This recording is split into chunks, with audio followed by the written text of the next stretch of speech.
Kalau macam tu aku boleh tahu ni. Aku tinggal gali-gali je lagi ni sebenarnya. Dah lah, cukup lah tu. Ya? Cukup lah, itulah orang yang pelik yang aku jumpa. Aku rasa aku dah tak nak jumpa. Kalau boleh terserempak pun tak nak.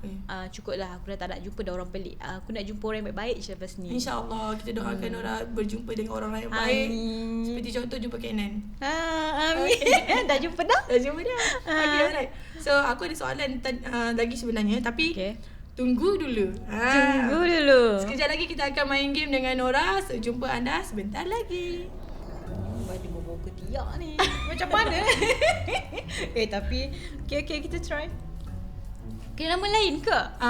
Okay, tak apa. Kalau kau tak selesa, bagi je. Betul. Gitu. Alright, welcome back bersama Kenan Jad dan Nora di sini di dalam Lens Hitam powered by JX Productions. Okay, kali ni kita nak baik pula kita nak main mini game sikit dengan Nora.